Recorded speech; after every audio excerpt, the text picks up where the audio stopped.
আজকে আমরা বানাচ্ছি ডাল বাদাম। তার জন্য আমাদের লাগছে ছোলার ডাল ভিজিয়ে রাখা 1 বাটি,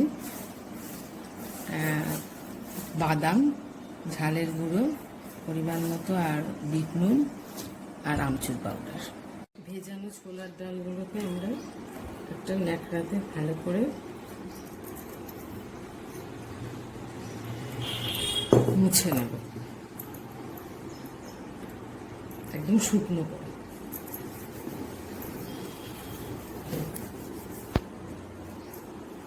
উল্টে পাল্টে যেন একটু জল না লেগে।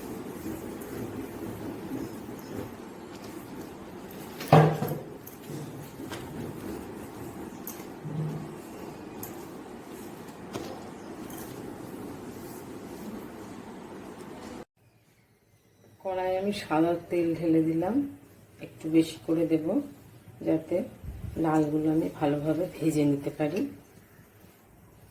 বা যে কোনো তেল দিতে পারেন, আপনারা যেটা খান। আমাকে গরম করার জন্য অপেক্ষা করতে হবে। সাদা কাপড়ে মোছার পর আমি দেখে নেব, এবার আমার হাতে আর একটু জল লাগছে না, এটা পুরোপুরি ড্রাই হয়ে গেছে। এবার আমরা এখানে যে তেলটা গরম করতে দিয়েছিলাম, দেখতে পাচ্ছি খুব ভালো গরম হয়ে গেছে, এমনকি এরকম গনগনে গরমই যেন হয়। তাহলে গরম কম থাকলে এটা কিন্তু ভালোভাবে জিনিসটা হবে না। অল্প অল্প করে আমরা এর মধ্যে ছেড়ে দেবো এই ডাল।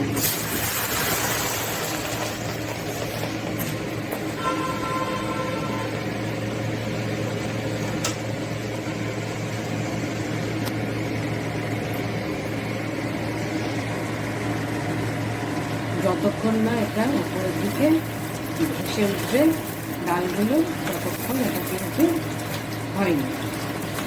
যখন দেখা যাবে যে পুরো ডালটা উপরের দিকে ভেসে উঠেছে, তখন বুঝতে হবে ডালটা পুরোপুরি ভাজা হচ্ছে। তো ডালগুলো এবার উপরের দিকে দেখছি ভেসে উঠে গেছে, নিচে আর একটাও নেই করে, তার মানে এগুলো এখন আমার ভাজা হয়ে গেছে। আমি এগুলো আস্তে আস্তে তেল থেকে তুলে নেব।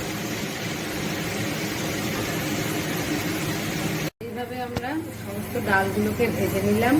আর এই রান্নাটা করার সময় মনে রাখতে হবে যে এই ডালগুলো যেন ওপরের দিকে তেলের ওপর ভেসে ওঠে, ভেসে উঠলে তবেই ডালগুলো যেন তোলা হয়, না হলে কিন্তু এগুলো ভেতরে কাঁচা থেকে যেতে পারে, তাতে মচমচে বা কুড়মুড়ে ভাবটা কম হবে বা দাঁতেও লেগে যাওয়ার সম্ভাবনা থাকতে পারে।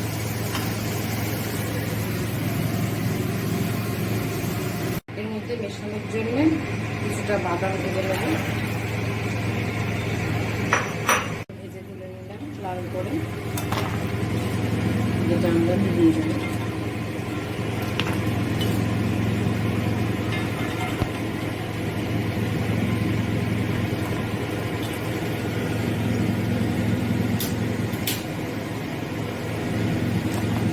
এবার আমি ডালগুলোকে বাদামের সঙ্গে মিশিয়ে দেবো।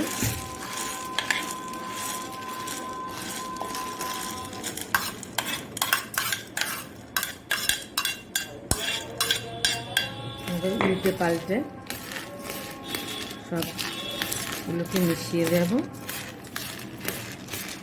মিশিয়ে দেওয়ার পর এর উপরে শুকনো লঙ্কার গুঁড়ো কিছুটা মিশিয়ে দেব,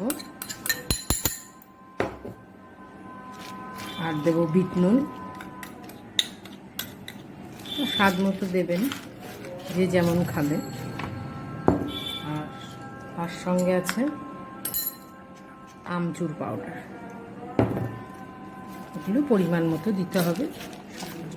সবগুলোকে এবার ভালো করে মিক্সড করতে হবে।